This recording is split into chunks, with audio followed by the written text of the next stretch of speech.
In 3, 2, wait, what? I forget your bug. Oh, there's a bug. 3, 2, 1. I'm Quita Culpepper with the news happening in Austin. City leaders are preparing for protests in Austin on Saturday. It's part of a nationwide demonstration called No King's Day to protest the Trump administration's policies. It's happening on the same day as the president's military parade celebrating the 250th anniversary of the Army in Washington, D.C. These protests were planned before Monday's anti-ICE rallies that led to 13 arrests in Austin. Governor Greg Abbott deployed 2,000 DPS troopers and 5,000 Texas National Guard members to be ready to respond statewide this weekend. Mayor Kirk Watson says he disagrees with the decision to bring in troops because local police are equipped to handle things. I don't believe that we should militarize the streets of the capital city of the state of Texas. And I think it's intended to, or provokes, by its nature, chaos. When they're called in, again, they will not be called in by APD. Our goal is, and I know this for sure, we have the resources available to address this assembly ourselves. Austin Police Chief Lisa Davis says this weekend's event will not be a repeat of protests against police brutality that we saw back in 2020 when officers shot less lethal beanbag rounds at protesters, leaving some people seriously injured. APD no longer uses those beanbag rounds. A man who says he was attacked by an Austin police officer is sharing his story. It happened downtown last June, and police leaders say this isn't the first time this now former officer has been in trouble. Brian Yarger is charged with assault and official oppression tied to 2 separate incidents that happened while he was on duty last year. But before the department could hold a disciplinary hearing or possibly fire him, Yarger resigned. Here's Kelsey Sanchez.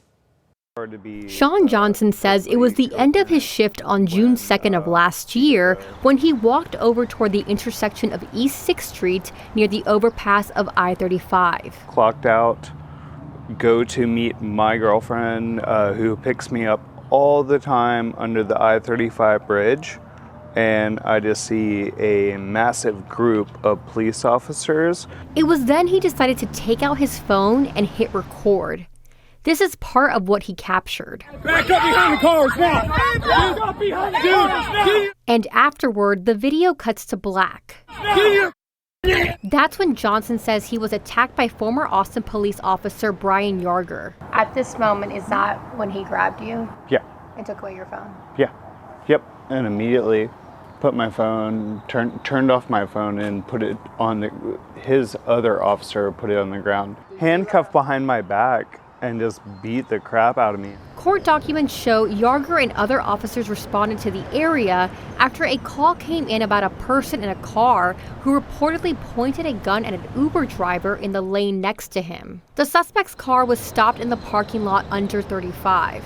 At the same time, a crowd that included Johnson already formed. He just came in like a bull. I didn't provoke him. Court documents say several officers reported Johnson refused to leave despite being told to. It went on to say Yarger pushed Johnson to the ground. Yarger allegedly grabbed his wrist and at one point, quote, delivered closed fist strikes, end quote, to his torso. Johnson was left with bruises in his chest, forehead, and arms.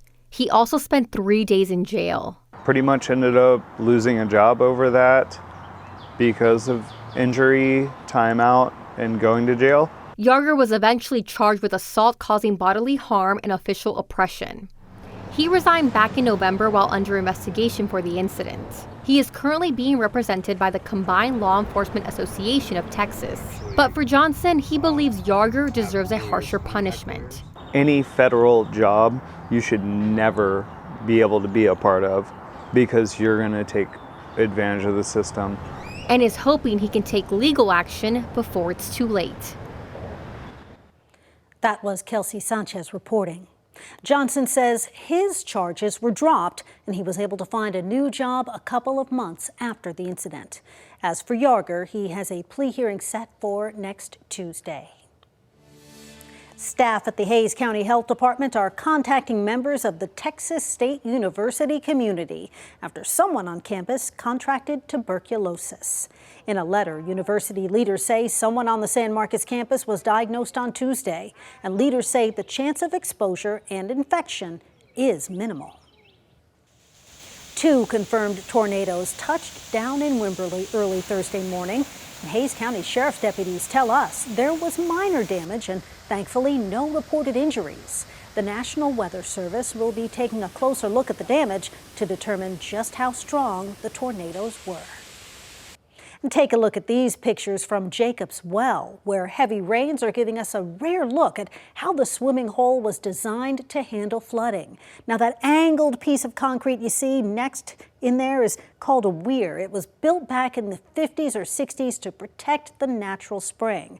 The weir diverts muddy floodwater away from the spring itself, and you can see the difference, the clear water bubbling up from Jacob's Well while dirty floodwater flows around it.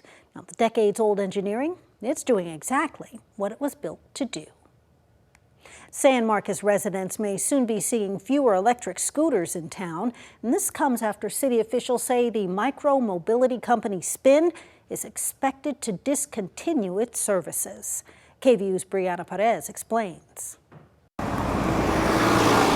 For the past 5 years, electric scooters have been a popular way for people to get around San Marcos and the Texas State University campus. I think it's very important to have, like you said, another option to other than walking. You know, sometimes we're in a rush, sometimes you just want to feel the wind across your face. The scooters are supplied by e-company Spin, but now the dockless scooter share program could soon be discontinued. The company plans to cease operations in San Marcos when the company's contract with the city ends. The reason for this decision was identified as ridership levels, tariff impacts, and availability of spare parts. City officials say the scooters increase transportation options in San Marcos, reduce traffic congestion, and improve transportation equity. With their contract expiring this month, council members voted to extend it through 2026, giving Spin an opportunity to reconsider its decision. Maybe the tariff thing will change, maybe something else will change. Even though they've said, you know, we're done, they've actually got a little bit more time that I'm just hoping they get it worked out. According to city staff, since 2021, people have used these Spin devices more than 322,000 times in San Marcos.